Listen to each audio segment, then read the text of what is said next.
ഈ മലയാള സിനിമ എന്ന് പറഞ്ഞാൽ മയക്കുമരുന്ന് പ്ലസ് സ്ത്രീ പീഡനം അങ്ങനെയായി മാറിയിട്ടുണ്ടോ? നമ്മളെ ഹേമ കമ്മിറ്റി റിപ്പോർട്ട് വന്നല്ലോ. ഹേമ കമ്മിറ്റി റിപ്പോർട്ട് 3 റിപ്പോർട്ടാണ്. ജസ്റ്റിസ് ഹേമയുടെ ഒരു റിപ്പോർട്ട്, വത്സലകുമാരിയുടെ ഒരു report, retired IAS KB Vatsalakumari, പിന്നെ പഴയ സിനിമ നടി ശാരദയുടെ റിപ്പോർട്ട്. ഈ 3 ചേർന്നാണ് ഹേമ കമ്മിറ്റി റിപ്പോർട്ട് എന്ന് അറിയപ്പെടുന്നത്. പക്ഷെ 3 റിപ്പോർട്ടാണ്. ഈ 3 റിപ്പോർട്ടിലും ഏകാഭിപ്രായം ഉള്ള ഒരു കാര്യം ഈ സിനിമയിലെ ലഹരി ഉപയോഗമാണ്. മറ്റ് കാര്യങ്ങളിലൊക്കെ അല്പം വ്യത്യസ്തമായിട്ടാണ് 3 പേരും എഴുതിയിരിക്കുന്നത്. ഏത് ഈ മസാല ഏർപ്പാടുണ്ട്, അതാണല്ലേ എല്ലാവർക്കും താല്പര്യം. അത് അല്പം വ്യത്യസ്തമായിട്ട് തന്നെയാണ് 3 പേര് എഴുതിയിരിക്കുന്നത്. അത് ഉണ്ടെന്ന് സമ്മതിക്കുന്നു, ബട്ട് അത് നേരത്തെ മുതലുണ്ടായിരുന്നു, അതിൽ ഇന്ന കുഴപ്പങ്ങളുണ്ട്, അതുകൊണ്ട് മുറിയിൽ മുട്ടി എന്നൊക്കെ പറഞ്ഞിട്ട് ഒരാളിനെ അറസ്റ്റ് ചെയ്യാനൊക്കെ പോകുന്നത് ശരിയല്ലെന്നും ആണെന്നും ഒക്കെ പറഞ്ഞിട്ട് കുറേ ഈഷൽ വ്യത്യാസങ്ങളുണ്ട് 3 തമ്മിൽ. ബട്ട് വ്യത്യാസമില്ലാത്ത ഒരേ ഒരു ഏരിയ ലഹരിയാണ്. ബട്ട് അന്ന് അത് ആരും ഗൗരവമായിട്ട് എടുത്തില്ല. അത് വിട്ടു കളഞ്ഞു മനഃപൂർവ്വം. അത് എടുക്കരുത് എന്ന് തീരുമാനിച്ച പോലെ ഒരു അണ്ടർസ്റ്റാൻഡിങ് സിനിമയും പോലീസും സർക്കാരും ഒക്കെ, മാധ്യമങ്ങളും ഇത് തുടരുത്. മാധ്യമങ്ങളും ആ കൂട്ടത്തിലുണ്ടായിരുന്നു. കാരണം എല്ലാവരെയും ബാധിക്കുന്ന കാര്യം മാധ്യമങ്ങളെ ബാധിക്കാതൊന്നും ഇരിക്കില്ല. അവർ സ്വർഗത്തിൽ നിന്ന് നൂല് കെട്ടി ഇറക്കി വരുന്ന സാധാരണ മനുഷ്യരാണ്. ഇതിലൊക്കെ അത്യാവശ്യം താല്പര്യമുള്ളവർ കാണും. അവർക്കും ഈ വിഷയങ്ങളിലൊക്കെ താല്പര്യമുള്ളൂ. ഇപ്പം പൊതുജനത്തിന് താല്പര്യമുണ്ട്, മാധ്യമങ്ങൾക്കും താല്പര്യമുണ്ട്. അങ്ങനെ അത് പോയി. അത് കഴിഞ്ഞ് ഈ പ്രശ്നം പൊട്ടിത്തെറിക്കുന്നത് ഈ കൊച്ചു പിള്ളേർ അച്ഛനെ കൊല്ലാൻ, അമ്മയെ കൊല്ലാൻ, സഹോദരിയെ കൊല്ലാൻ, സ്വയം ചാവാൻ ഒക്കെ തുടങ്ങി അവിടേക്ക് ഈ സംഭവങ്ങൾ പൊട്ടിക്കഴിഞ്ഞപ്പോഴാണ് എല്ലാവരും പരിഭ്രമിച്ചു. ഇതിവിടം വരെ എത്തിയോ? അപ്പം ഞാൻ മയക്കുമരുന്ന് കഴിക്കുന്നു, കുഴപ്പമൊന്നുമില്ല, എനിക്ക് നിയന്ത്രണമുണ്ട്. 10 വയസ്സുള്ള എൻ്റെ മകൻ ഇത് കഴിച്ചു കഴിയുമ്പോഴാണ് എൻ്റെ അക്കവാള് വെട്ടിപ്പോകുന്നത്. എൻ്റെ അമ്മോ, ഭാര്യയാണെങ്കിൽ പറയും അച്ഛൻ്റെ തന്നെ മകൻ.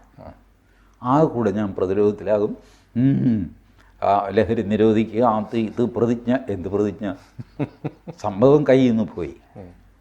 അപ്പോൾ ഇപ്പോൾ സിനിമയിൽ എൻ്റെ നോട്ടത്തിൽ നടക്കുന്നത് ഷൈൻ ടോം ചാക്കോയിൽ വെച്ചെങ്കിലും ഇത് അവസാനിപ്പിക്കാനുള്ള, അപ്പുറത്തേക്ക് പോരുത്. ഷൈൻ ടോം ചാക്കോ, ഞാൻ അദ്ദേഹത്തിൻ്റെ സിനിമകളൊന്നും കണ്ടിട്ടില്ല. ബട്ട് എനിക്ക് കിട്ടിയ ഫീഡ്ബാക്ക് വെച്ചിട്ട് ഒരു പ്രോമിസിങ് നടനാണ്. അത്ര വലിയ നടനൊന്നുമല്ല, ബട്ട് കൊടുത്ത റോളുകൾ ഭംഗിയായിട്ട് അദ്ദേഹം ചെയ്തിട്ടുണ്ട്. ചില സിനിമകൾ വിജയിച്ചിട്ടുണ്ട്, ചിലത് പൊളിഞ്ഞു പോയിട്ടുണ്ട്. അത് സിനിമയിൽ സ്വാഭാവികമാണ്. മോഹൻലാലിൻ്റെയും മമ്മൂട്ടിയുടെയും വരെ സിനിമകൾ പരാജയപ്പെട്ടിട്ടുണ്ട്. ഇതാണ് ഷൈൻ ടോം ചാക്കോ എന്നാണ് എനിക്ക് കിട്ടിയ വിവരം. ഷൈൻ ടോം ചാക്കോ എല്ലാവിധ സഹതാപവും അർഹിക്കുന്നു എന്നാണ് എനിക്ക് തോന്നുന്നത്. സഹതാപോ? എന്താണ്? ഷൈൻ ടോം ചാക്കോ തുറന്ന് പറഞ്ഞതായിട്ടാണല്ലോ TV-ക്കാർ റിപ്പോർട്ട് ചെയ്യുന്നത്. ഞാനിതിൻ്റെ അഡിക്റ്റാണ്. അച്ഛൻ എന്നെ അഡിക്ഷൻ സെൻറ്ററിൽ കൊണ്ടുവരുന്നു. 12 ദിവസം ഞാൻ കടിച്ചു പിടിച്ച് അവിടെ കിടന്നു. പിന്നെ ഞാൻ അവിടെ നിന്ന് ചാടി. എനിക്കിതില്ലാതെ പറ്റുന്നില്ല. Now is he not a victim? പെട്ടുപോയ ഒരു മനുഷ്യൻ. ഷൈൻ ടോം ചാക്കോയ്ക്ക് ഇപ്പോൾ 41 വയസ്സാണ്. ഞാൻ കഴിഞ്ഞ മാസത്തെ കോടതി വിധി എടുത്ത് നോക്കിക്കഴിഞ്ഞപ്പോൾ 2015 31 വയസ്സ് എന്നാണ് എഴുതിയിരിക്കുന്നത്. ഇപ്പോൾ 41 വയസ്സ്. 41 വയസ്സിൻ്റെ മുഖമല്ല ആ ചെറുപ്പക്കാരനുള്ളത്. ഒരു 60 വയസ്സിൻ്റെ മുഖമായി കഴിഞ്ഞു. ഇവിടെ ചുളിവൊക്കെ മെല്ലെ വന്നു കഴിഞ്ഞു. പിന്നെ ഈ കൂടെ കോക്കറി കാണിക്കുന്നതുകൊണ്ട് നെറ്റിയിലെ ചുളിവോ അത് ഇതൊക്കെ വർദ്ധിച്ചു വരും. അതൊക്കെ ഈ അയാളുടെ ഒരു എക്സെൻട്രിക് സ്വഭാവക്കാരനാണ് ഷൈൻ ടോം ചാക്കോ. അതിൽ തെറ്റൊന്നുമില്ല. കലാകാരന്മാരൊക്കെ ഒരല്പം എക്സെൻട്രിക് സ്വഭാവമുള്ളവരായിരിക്കും.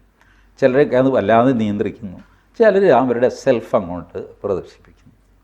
ഞാൻ അറിഞ്ഞിടത്തോളം സിനിമാ രംഗത്ത് 8 മണിക്ക് ഷൂട്ടിംഗ് എന്ന് പറഞ്ഞാൽ 7:30 ഷൈൻ ടോം ചാക്കോ അവിടെ ഉണ്ടാവും. ഷൂട്ടിങ്ങിൻ്റെ സമയത്ത് ഒരു പ്രശ്നവും ഷൈൻ ടോം ചാക്കോ ഉണ്ടാക്കാറില്ല. അങ്ങേര് കഞ്ചാവ് വലിക്കുകയോ മയക്കുമരുന്ന് ഉപയോഗിക്കുകയോ ചെയ്യാറില്ല. ഷൂട്ടിങ് കഴിഞ്ഞാണ് പിന്നെ ഈ ഡ്രാമയൊക്കെ തുടങ്ങുന്നത് എന്നാണ് സിനിമാ രംഗത്തുള്ള 2-3 പേർ എന്നോട് പറഞ്ഞത്. മൊത്തത്തിൽ ഞാൻ രൂപീകരിച്ച അഭിപ്രായമാണ് ഞാൻ സുനിലിനോട് പറഞ്ഞത്. ഷൈൻ ടോം ചാക്കോ സഹതാപം അർഹിക്കുന്നു. ഇപ്പോൾ ഷൈൻ ടോം ചാക്കോ പാവാട എന്നാണോ? ഷൈൻ ടോം ചാക്കോ ഒരു പാവത്താനായിട്ട് ചെയ്തു എന്ന് പറയുന്ന കുറ്റം എന്താണ്? ഡാൻസ് ഓഫ് വന്നപ്പോൾ വന്നപ്പോൾ ഓടി.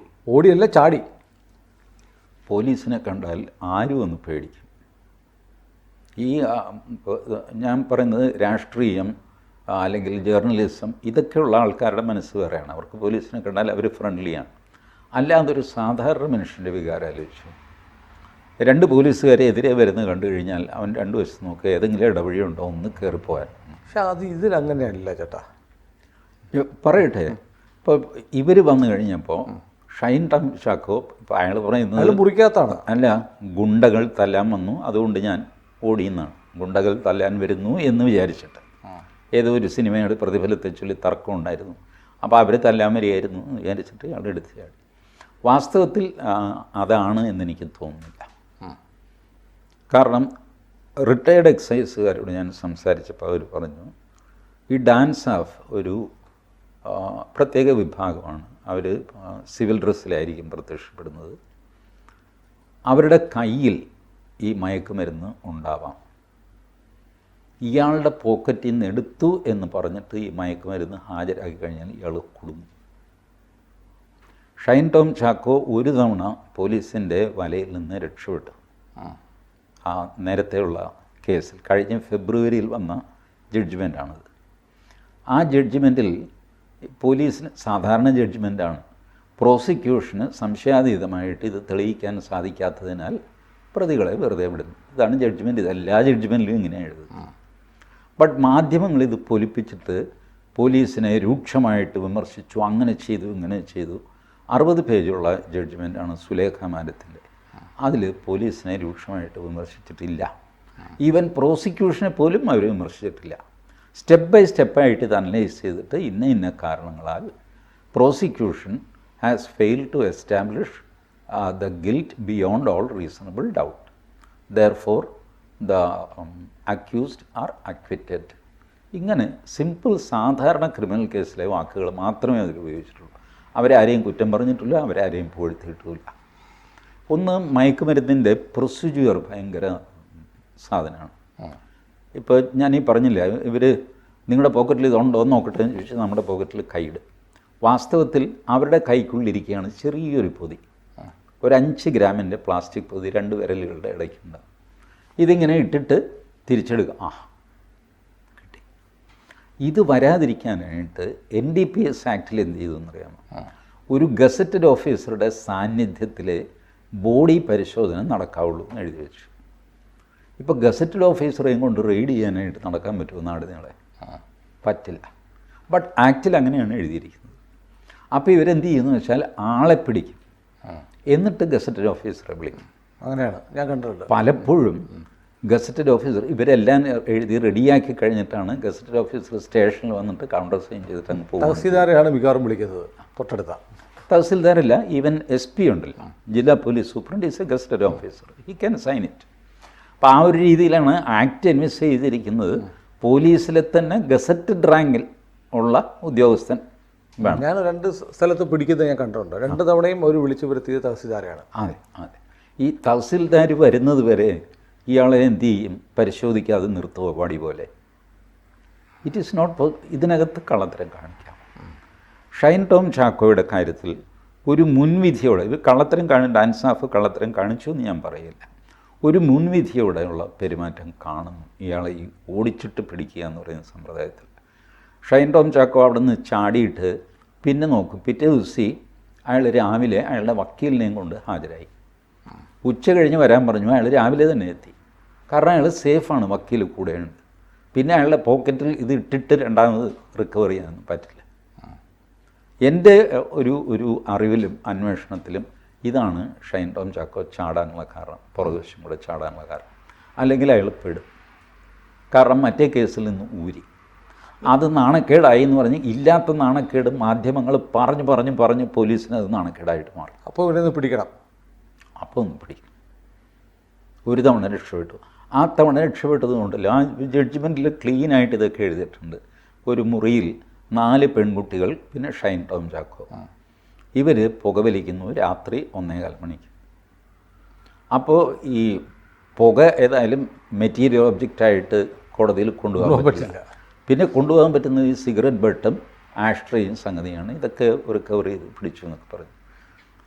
വിചാരണ വന്നു കഴിഞ്ഞപ്പോൾ ഉണ്ടല്ലോ, ഈ 4 പെൺകുട്ടികളും ഉറങ്ങിക്കിടക്കുന്ന സ്ഥലത്തു നിന്നാണ് പൊക്കിക്കൊണ്ട് പോകുന്നത് എന്നൊക്കെ വന്നു. ഷൈൻ ടോം ചാക്കോ ആ മുറിയിൽ ഒറ്റയ്ക്കായിരുന്നു എന്ന് വന്നു. സിഗരറ്റ് വലിച്ചത് ഷൈൻ ടോം ചാക്കോയാണ്. പക്ഷേ ആഷ്ട്രേ ആ ഹോട്ടലിലല്ല. ഇപ്പോൾ ഹോട്ടലുകളിൽ ആഷ്ട്രേ ഇല്ല. ഒരു ഹോട്ടലിലും ആഷ്ട്രേ ഇല്ല, ആഷ്ട്രേ കൊടുക്കുകയില്ല. അപ്പോൾ ഇങ്ങനെയൊക്കെയുള്ള ഒരുപാട് മിസ്മാച്ചസ് വന്നു കഴിഞ്ഞപ്പോൾ കേസ് ഇല്ലാതെ പോയി. ഇങ്ങനെയാണ് സംഭവിച്ചത്. എന്നിട്ടും ഈ additional sessions judges Shrimati Sulekha പോലീസിനെതിരെയോ പ്രോസിക്യൂഷനെതിരെയോ ഒരക്ഷരം മിണ്ടിയിട്ടില്ല. അവർ കേസ് മാത്രം അനലൈസ് ചെയ്തിട്ട് തെളിവിൻ്റെ അഭാവത്തിൽ പ്രതികളെ വെറുതെ വിടും. ഇത്ര ചെയ്തിട്ടുള്ളൂ. ഇത് മാധ്യമങ്ങൾ ഊതി വീർപ്പിച്ച് പോലീസിന് കിട്ടിയ തിരിച്ചടി എന്നൊക്കെ പറഞ്ഞിട്ട് അങ്ങോട്ട് മുഴിപ്പിച്ചു. അപ്പോൾ ഇതായി പ്രശ്നമായി. SP വിളിച്ചു, എന്താണ് ഇത് പറഞ്ഞു. സാറേ അങ്ങനെയൊന്നുമില്ല, ജഡ്ജ്മെൻറ്റ്. പിന്നെ തൻ്റെ ജഡ്ജ്മെൻറ്റ് വായിക്കുന്നത് ആ കൂടെ തന്നെ അല്ലെങ്കിലും കൊള്ളില്ല. ഇത് കഴിഞ്ഞിട്ട് നമ്മുടെ മനോജ് എബ്രഹാം 24 അല്ലേ ഇവരെ പഠിപ്പിക്കാനായിട്ട്. കാരണം NDPSൽ ചാർജ് ഷീറ്റ് കൊടുക്കേണ്ടത് എങ്ങനെ, അതിൻ്റെ പ്രൊസീജിയർ എങ്ങനെ, വളരെ കോംപ്ലിക്കേറ്റഡ് ആണ്. കാരണം നിഷ്കളങ്കരായ ആൾക്കാരെ നിങ്ങൾക്ക് പെടുത്താൻ പറ്റിയൊരു സാധനമാണ് ഈ NDPS act. House over innocent you may be. നിങ്ങളുടെ വണ്ടിക്കുള്ളിൽ ഒരു 50 ഗ്രാം കഞ്ചാവിൻ്റെ ഒരു പൊതി ഡിക്കിലിടുക, കുടുങ്ങിയ സുനിൽ. അങ്ങനെ കൊടുക്കും, അത് കൊടുക്കാൻ പാടില്ല എന്നുള്ള രീതിയിലാണ് ഈ ആക്ട് ഇത് ചെയ്തിരിക്കുന്നത്. ആ ആക്ട് വായിച്ച് നോക്കി അതിൻ്റെ ഷെഡ്യൂളിൽ കൈവശം വയ്ക്കാവുന്ന ക്വാണ്ടിറ്റിയൊക്കെ ഉണ്ടല്ലോ. ഈ ആംഫി മെറ്റാഫി എന്തോ സാധനം പേരൊക്കെ 1/2 കിലോ വരെ വയ്ക്കാവുന്നത്, 500 ഗ്രാംസ് വരെ പെർമിറ്റഡ് ആണ്. പിന്നെ നിങ്ങൾ എന്ത് ചെയ്യുമ്പോൾ ഷൈൻ ടോം ചാക്കോ അയാളുടെ കയ്യിൽ 10 ഗ്രാം ഉണ്ടായിരുന്നു, പെർമിറ്റഡ് 500 ഗ്രാമാണ്. കാരണം ഇവരെന്താണെന്ന് വെച്ച് കഴിഞ്ഞാൽ ഈ സ്റ്റോക്ക് ചെയ്യുക, വിൽപ്പന നടത്തുക, മറിച്ച് കച്ചവടം ചെയ്യുക, പുറത്തുനിന്ന് ഓസ്ട്രേലിയയിൽ നിന്ന് ഇറക്കുമതി, നൈജീരിയയിൽ നിന്ന് കൊണ്ടുവരിക, ഇതിനൊക്കെയാണ് ഈ NDPS ആക്ട്. അല്ലാതെ കൺസ്യൂം ചെയ്യുന്ന ആളിനെ ഒരു വിക്റ്റിമായിട്ടാണ് ആക്റ്റിൽ കണ്ടിരിക്കുന്നത്.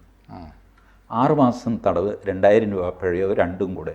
സാധാരണ മജിസ്ട്രേറ്റുമാർ 500 രൂപ പിഴ എടുത്തിട്ട് പോകാൻ പറയാനുള്ള വല്ല ആശുപത്രിയിൽ കൊണ്ടുപോയി ആക്കുക ആ പാവത്തെ. കാരണം ഇത് കിലുകില വിറയ്ക്കും ഇത് കിട്ടാതെ. മജിസ്ട്രേറ്റിനെ ദയനീയമായിട്ട് നോക്കും, കോടതിയിൽ നിന്ന് ഓടാൻ ശ്രമിക്കും. കാരണം അവനിതില്ലാതെ പറ്റുന്നില്ല. So is not a victim. നമ്മളുടെയൊക്കെ പരിഗണന അർഹിക്കുന്നവരാണ് ഈ ലഹരിമരുന്നിൻ്റെ വിക്ടിംസ് ആയിട്ടുള്ള ആൾക്കാർ. അവരെ ശത്രുക്കളായിട്ട് കാണരുത്. അങ്ങനെ ചെയ്ത് ഇതിന് പരിഹാരം ഉണ്ടാവില്ല. നിങ്ങൾക്ക് വെറുതെ പിടിച്ച് ജയിലിലിടാം, തല്ലാം, അവരുമല്ല ഭിത്തിയിൽ തലയിടിച്ചിട്ട് അവർ തന്നെത്താനെ ചാകുകയൊക്കെ ചെയ്യും. Because it is A physical problem, mental problem. പക്ഷേ അങ്ങനെയുള്ള ആളുകളെ കുറച്ചുകൂടെ ദയയോടെ കാണും. അത് ശരി പറയുന്നു. നമ്മൾ മൊത്തത്തിൽ ഇങ്ങനെ ഈ പറഞ്ഞു വന്നത് മുഴുവൻ നോക്കുമ്പോൾ ഷൈൻ സഹതാവ് അറിയിക്കുന്നു, അയാൾ വിക്റ്റിമാണെന്നൊക്കെ പറയുമ്പോൾ നമ്മളൊരു അയാൾക്ക് അനുകൂലമായി പറയുന്ന ഒരു ഫീലുണ്ടാവും. പക്ഷേ വേറെ സിനിമാ നടനാണ്, ഇയാളെയൊക്കെ മാതൃകയാക്കുന്ന ഒരുപാട് ആളുകളുണ്ട്, പ്രചോദനമാണ്. അതേ, ഒരു സിനിമാ നടനെ ആരും മാതൃകയാക്കാറില്ല. കഥാപാത്രം സിനിമയിലെ ചില സംഭവങ്ങളെയാണ് ആൾക്കാർ. ഇപ്പോൾ ദൃശ്യം സിനിമയിലെ മോഹൻലാലിൻ്റെ സാമർഥ്യം അത് പലരും കോപ്പി അടിച്ചു. മോഹൻലാലിനെ അല്ല കോപ്പി അടിക്കുന്നത്, മോഹൻലാലിൻ്റെ ആ ടെക്നിക്സാണ് കോപ്പി അടിക്കുന്നത്. സിനിമയെ മാതൃകയാക്കണമെങ്കിൽ സത്യൻ, പ്രേം നസീർ, മധു, മോഹൻലാൽ, മമ്മൂട്ടി, ഭരത് ഗോപി, സുരേഷ് ഗോപി, ഇവരൊക്കെ മാതൃകയാക്കിയ ഒരു കുഴപ്പമില്ല. ഇവരൊക്കെ വലിയ ആൾക്കാരായിട്ടിരിക്കും. നിങ്ങൾ അവരെ അല്ല മാതൃകയാക്കുന്നത്. അവരുടെ ചില പ്രവൃത്തികൾ, എക്സൈറ്റിംഗ് ആയിട്ടുള്ള ചില പ്രവൃത്തികൾ, അല്ലെങ്കിൽ 10ാം നിലയിൽ നിന്ന് എടുത്ത് ചാടുന്നത്, ഇതുപോലെയൊക്കെയുള്ള പ്രവൃത്തികളാണ് കുട്ടികൾ ഇമിറ്റേറ്റ് ചെയ്യുന്നത്. അതിലാണ് പോയി അപകടത്തിൽ വീഴുന്നത്. പൊതുവേ എല്ലാവരും പറയും സിനിമാ നടനെ അനുകരിച്ച് കുഴപ്പത്തിലായി. സിനിമാ നടനെ അല്ല, സിനിമാ നടൻ്റെ ഇത്തരം ചില എക്സൈറ്റിംഗ് ആയിട്ടുള്ള പ്രവൃത്തികൾ അവരെ സ്വാധീനിക്കുന്നുണ്ട്. അപ്പോൾ അത് വേറൊരു ഇഷ്യൂ ആണ്. ഷൈൻ ടോം ചാക്കോ കഞ്ചാവ് അടിക്കുന്നു, അതുകൊണ്ട് ഞാനും കഞ്ചാവ് അടിക്കാം എന്ന് പറഞ്ഞാൽ ഏതെങ്കിലും ചെറുക്കൻ ഇറങ്ങി പുറപ്പെടും എന്ന് എനിക്ക് തോന്നുന്നില്ല. കഞ്ചാവ് പൊതുവെ കൊള്ളാവുന്നൊരു സംഗതിയാണ്. ഇന്ന സിനിമയിൽ ഇടുക്കി ഗോൾഡിൽ ഇതിലൊക്കെ ഇങ്ങനെ കാണുമ്പോൾ അതിൻ്റെ എക്സൈറ്റ്മെൻറ്റ് ഉണ്ടാകും. ഇപ്പോൾ ഷൈൻ ടോം ചാക്കോയെ ഐസൊലേറ്റ് ചെയ്തിട്ട് അയാൾ കാരണം ഈ മയക്കുമരുന്ന് വ്യാപകമായി എന്നൊക്കെ പറയുന്നത്, അതാണ് ഞാൻ പറഞ്ഞത്. ഷൈൻ ടോം ചാക്കോയെ ബലി കൊടുത്തിട്ട് അവിടെ വെച്ചെങ്കിലും ഇത് നിർത്താം. ഈ ഗൂഢസംഘങ്ങളുടെ പ്രവർത്തനം പോരുത്. ഈ പിടിക്കപ്പെട്ടവന് അവനെ അങ്ങ് ബലി കൊടുക്കുക, അവനെ തട്ടിയേക്കട, അല്ലെങ്കിൽ ഇത് അന്വേഷണം നമ്മളുടെ അടുത്ത് നേർക്ക് വരും. അപ്പോൾ അവനാണ് ഇതിൻ്റെ ലാസ്റ്റ് പോയിന്റ് എന്ന് പറഞ്ഞിട്ട് ബലി കൊടുക്കുക. അപ്പോൾ അതിൻ്റെ വീട്ടിൽ ഇങ്ങനെ ആ ഷൈൻ ടോം ചാക്കോയുടെ കാര്യത്തിൽ സംഭവിക്കുന്നുണ്ടോ എന്ന് സാഹചര്യം വെച്ച് എനിക്ക് തോന്നുന്നുണ്ട്. ഐ എം നോട്ട് ജസ്റ്റിഫൈങ് ലഹരി, ഞാനും ലഹരിക്കെതിരൊക്കെയാണ്. ബട്ട് ലഹരിക്കെതിരെയുള്ള യുദ്ധം ഇങ്ങനെയൊക്കെ വേണോ എന്നുള്ളതിൽ എനിക്ക് സംശയമുണ്ട്. ഇപ്പം നടക്കുന്നത് ഷൈൻ ടോം ചാക്കോയ്ക്ക് എതിരെയുള്ള ഒരു വേട്ടയാടൽ, ഓർഗനൈസ്ഡ് ആയിട്ടുള്ള ഒരു വേട്ടയാടലാണ്. അതെ, അതിന് പുറകിൽ സിനിമയിലെ ശക്തികളുണ്ട്, ലഹരിയിലെ ശക്തികളുണ്ട്. നിങ്ങൾക്ക് ഏതെങ്കിലും ഒരു പോയിന്റിൽ വെച്ച് ഒരാളെ ബലി കൊടുത്തിട്ട് ആ ഇഷ്യൂ അവസാനിപ്പിക്കാനുള്ള ഒരു വെപ്രാളം അതിൽ കാണുന്നുമുണ്ട്. അങ്ങനെയാണ് ഷൈൻ ടോം ചാക്കോയ്ക്ക് സ്റ്റേഷൻ ജാമ്യം കൊടുക്കാൻ ഇവർ തീരുമാനിക്കുന്നത്. സപ്പോസ് അയാൾ വലിയ സംഗതിയാണ്, പുറകിൽ നിന്നെടുത്ത് ചാടി ഓടിയും 3-ാം നിലയിൽ നിന്ന് 2-ാം നിലയിൽ 2-ാം നിലയിൽ നിന്ന് ഫസ്റ്റ് ഫ്ലോറിൽ നീന്തൽക്കുളത്തിലേക്ക് ചാടി വലിയ സാഹസികമായ രക്ഷപ്പെടലായിരുന്നല്ലോ. ഇങ്ങനെയൊക്കെ ചെയ്ത ഒരുത്തിനെ വെറുതെ വിടാമോ? നല്ല കടുപ്പപ്പെട്ട വകുപ്പുകൾ ഇട്ട് പിടിക്കണ്ടേ? ഇല്ല. കാരണം ആ വകുപ്പുകൾ നിലനിൽക്കില്ല. മജിസ്ട്രേറ്റിന് മുമ്പിൽ പോയി കഴിഞ്ഞാൽ റിമാൻഡ് റിപ്പോർട്ട് സമർപ്പിച്ച ആ റിമാൻഡ് റിപ്പോർട്ട് അടക്കം മജിസ്ട്രേറ്റ് തള്ളിക്കളയും. It is so weak. അപ്പോൾ പിന്നെ എന്ത് ചെയ്തു? മാധ്യമങ്ങളുടെ മുമ്പിൽ പിടിച്ചു നിൽക്കണം, എന്തെങ്കിലും ചെയ്തു എന്ന് പറഞ്ഞു. സ്റ്റേഷൻ ജാമ്യം കൊടുത്തു. സ്റ്റേഷൻ ജാമ്യത്തിൻ്റെ രസം എന്താണെന്ന്, സാധാരണ സ്റ്റേഷൻ ജാമ്യം എന്ന് പറഞ്ഞാൽ സെൽഫ് ജാമ്യമാണ്. വിളിക്കുമ്പോൾ ഹാജരായിക്കോളാം എന്ന് പറഞ്ഞിട്ട് ഞാൻ തന്നെ ഒപ്പിട്ട് കൊടുത്ത് ഞാൻ വീട്ടിൽ പോകുന്നതാണ് സ്റ്റേഷൻ ജാമ്യം. ഈ സ്റ്റേഷൻ ജാമ്യത്തിന് 2 ജാമ്യക്കാരെ വേറെ വിളിച്ചു, ഷൈൻ ടോം ചാക്കോയുടെ അച്ഛനെയും അമ്മയും. അതെന്ത് മര്യാദ? സ്റ്റേഷൻ ജാമ്യത്തിന് പിന്നെ ജാമ്യക്കാർ വേണ്ടല്ലോ, കോടതിയിലെ ജാമ്യത്തിൻ്റെ ജാമ്യക്കാർ വേണ്ടത്. ഈ സ്റ്റേഷൻ ജാമ്യത്തിന് ജാമ്യക്കാർ. I think that's not a legal step. ഇപ്പോൾ ഷൈൻ ടോം ചാക്കോ ഈ മൊത്തം നടപടികൾ ഹൈക്കോടതിയിൽ ചലഞ്ച് ചെയ്യാൻ പോകുന്നു എന്ന് ടി വിയിൽ കണ്ടു. ചലഞ്ച് ചെയ്യുകയാണെങ്കിൽ മിക്കവാറും ഹൈക്കോടതിയുടെ ശകാരം വാങ്ങും പോലീസ്, ഇങ്ങനത്തെ ഡ്രാമയൊക്കെ കാണിച്ചതിന്. This is not the way of doing. അല്ല, ഈ പേരൻസിനെ വിളിച്ചു വരുത്തിയതാണോ എന്ന് കരുതി സംശയമുണ്ട്. ഞാനൊരു ടി വി റിപ്പോർട്ടറോട് ചോദിച്ചപ്പോൾ അയാൾ പറഞ്ഞു അച്ഛനെയും അമ്മയും വിളിച്ചു വരുത്തി അവരുടെയും കൂടെ ജാമ്യം നിർത്തിയിട്ടാണ് ഇയാളെ വിട്ടിരിക്കുന്നത്. അപ്പോഴാണ് ഞാൻ, എൻ്റെ അറിവിലില്ല, എനിക്ക് തെറ്റുപറ്റിയെന്ന് വരാം. കടലാസിൽ അങ്ങനെ ചെയ്യാനുള്ള പട്ടത്തിന് ജാമ്യം എന്ന് പറഞ്ഞു കഴിഞ്ഞാൽ അയാളുടെ ജാമ്യം, മറ്റു 2 ജാമ്യക്കാരുടെ ആവശ്യമില്ല, മറ്റു ജാമ്യക്കാരുടെ കോടതി പോകുമ്പോഴാവശ്യം. പക്ഷേ ഇയാൾ എന്നോട് പറഞ്ഞത് അവരും കൂടെ ജാമ്യത്തിൽ ഒപ്പിട്ടിട്ടാണ് ചെറുക്കനെ വിടുന്നത്. ബട്ട് ഈ ഇത്ര വലിയ സാഹസികമായിട്ട് ഒക്കെ ചെയ്ത ആൾ അവസാനം ഷൂ എന്ന് പറഞ്ഞ് സ്റ്റേഷൻ ജാമ്യം കൊടുക്കുന്ന വകുപ്പിട്ട് വിട്ടത് എന്തുകൊണ്ടാണ്? ഒന്നാമത് ആ വകുപ്പുകളൊക്കെ ഉണ്ടല്ലോ. ഒന്ന് കൺസംഷനാണ്. കൺസംഷൻ ഇവർ പറയുന്നത് 5 മാസം വരെ ഇത് തലമുടിയിൽ നിൽക്കുന്ന നഖത്തിൽ 5 മാസം മുമ്പ് മയക്കുമരുന്ന് ഉപയോഗിച്ചിരുന്നു എന്ന് പറഞ്ഞിട്ട് ഒരാളെ ഇപ്പം ശിക്ഷിക്കാൻ പറ്റുമോ? I don't think so. വന്നു കഴിഞ്ഞാൽ ഈ പറഞ്ഞ പോലെ വകുപ്പിൽ ഇതുകൊണ്ട് 6 മാസം തടവ്, 2000 രൂപ പിഴയോ, രണ്ടും കൂടെ 500 രൂപ 1000 രൂപയൊക്കെ അടച്ചിട്ട് പോകാൻ പറയുകയാണ് ചെയ്യുന്നത്. കാരണം കോടതിക്കറിയാം ഇവൻ വിക്റ്റിമാണ്, ഇവനെ ശിക്ഷിച്ചിട്ട് എന്ത് കാര്യമില്ലല്ലോ. അപ്പോൾ കോടതി ഇടാൻ ഡിസ്ക്രിപ്ഷൻ ഉപയോഗിച്ച് 6 മാസം തടവോ 1000 രൂപ പിഴയോ രണ്ടും കൂടെയോ, അപ്പോൾ ഇതിലേത് വേണമെങ്കിലും കോടതിക്ക് തീരുമാനിക്കാം. ഈ 2000 രൂപ പിഴ എന്നുള്ളത് കുറച്ച് 500 രൂപ ആക്കുകയും ചെയ്യാം. ആ ഒരു വകുപ്പ്. പിന്നെ ഇട്ടിരിക്കുന്നത് ഗൂഢാലോചന വകുപ്പാണ്. 29. അത് ഇന്ത്യൻ കോടതികളിൽ തെളിയിക്കാൻ ഏറ്റവും ബുദ്ധിമുട്ടുള്ള സാധനമാണ് ഗൂഢാലോചന. ശരി, തെളിയിച്ചോട്ടെ police, best of luck for them. But അത് മൊത്തത്തിൽ ഒരു ഷോ ആയിരുന്നു എന്നെനിക്ക് തോന്നുന്നു. ഇല്ലാത്ത നാണക്കേട്. അതെ, പോലീസിന് ഒരു നാണക്കേടും ഉണ്ടായിട്ടില്ല. പോലീസ് വാസ്തവത്തിൽ ഷൈൻ ചെയ്ത് നിൽക്കുകയാണ് കേരളത്തിൽ, പോലീസാണെങ്കിലും എക്സൈസ് ആണെങ്കിലും. കഴിഞ്ഞ ദിവസം ഈ മന്ത്രി MP രാജേഷിനെ എൻ്റെ കണക്ക് പുറത്തു വിട്ടിരുന്നില്ല.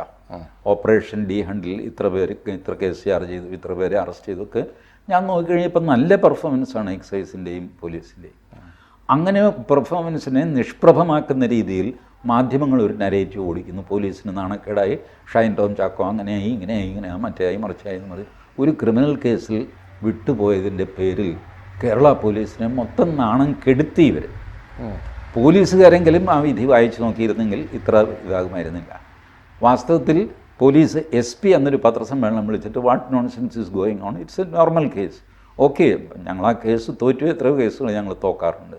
It's very difficult. NDPS act അനുസരിച്ച് ഒരാളെ പിടിച്ച് അതിൻ്റെ ഫോർമാറ്റ്സ് ഒക്കെ വളരെ ടഫ് ലോയാണ്. അതിൽ പാളിച്ച പറ്റിയിട്ടുണ്ടെങ്കിൽ ഞങ്ങൾ സമ്മതിക്കുന്നു. അതല്ലാതെ അതിക്കവിഞ്ഞ് നിങ്ങൾ ഈ നടത്തുന്ന ക്യാമ്പയിൻ മൊത്തം ഈ ലഹരിയുടെ മൂവ്മെൻറ്റിന് തിരിച്ചടിയാകും എന്ന് പറഞ്ഞ് തിരിച്ചടിക്കണമായിരുന്നു. അത് ചെയ്യാതെ പോലീസ് പരിഭ്രമിക്കുകയും മാധ്യമങ്ങളുടെ അജണ്ട അനുസരിച്ച് പെരുമാറാൻ ശ്രമിക്കുകയും അവിടെ അതിലും അപഹാസ്യമായിട്ട് കലാശിക്കുകയും ചെയ്തു. ഇത് വന്നിപ്പോൾ ഷൈൻ ടോം ചാക്കോയ്ക്കെതിരെയുള്ള വേട്ടയാടലാണ്, മയക്കുമരുന്നിനെതിരെയുള്ള വേട്ടയാടൽ അല്ലാതായി മാറുകയാണ്. അതെ, വാസ്തവത്തിൽ അതാണ്. ഞാൻ ഷൈൻ ടോം ചാക്കോയെ വെളുപ്പിക്കുകയോ ജസ്റ്റിഫൈ ചെയ്യുകയോ ചെയ്യുകയല്ല. ഞാൻ കണ്ടിട്ട് പോലുമില്ല, അയാൾ സിനിമയും കണ്ടിട്ടില്ല, ആളെയും കണ്ടിട്ടില്ല. ബട്ട് ഞാൻ ഈ കേസ് പഠിച്ചതിൽ നിന്ന് പിന്നെ മിനിഞ്ഞാന്ന് നടന്ന സംഭവങ്ങളിൽ നിന്ന് നമ്മൾ ഇതിൽ നിന്ന് ഈ വികാരം അങ്ങ് മാറ്റണം. ഞാനിങ്ങനെ പറഞ്ഞു കഴിഞ്ഞാൽ ഷൈൻ ടോം ചാക്കോയെ പൊഴുത്തുന്ന പോലെ ആയിപ്പോവും, അപ്പോൾ എൻ്റെ വീഡിയോയുടെ താഴെ ഇന്നമാതിരി കമൻറ്റ്, ആ കോംപ്ലക്സ് ഒന്നും എനിക്കില്ല. ഞാൻ I go simply by merit. എനിക്കിത് ഇത്ര ധൈര്യമായിട്ട് പറയാൻ പറ്റുന്നത് ഞാൻ ഷൈൻ ടോം ചാക്കോയെ അറിയില്ല, അങ്ങനെയുടെ സിനിമയും കണ്ടിട്ടില്ല, അതുകൊണ്ടാണ്. ഏതായാലും പോലീസുകാരും കൂടെ ഇത് കേൾക്കണം. കാരണം എക്സൈസും പോലീസുകാരും, കാരണം ഒരാളെ കിട്ടി അയാൾക്കെതിരെ മാത്രം പോകുമ്പോൾ ഇത് ഒരുപാട് ട്രാൻസാക്ഷൻ ഇതിൻ്റെ പിന്നാലെ നടക്കുന്നുണ്ട്. Never go by media narrative.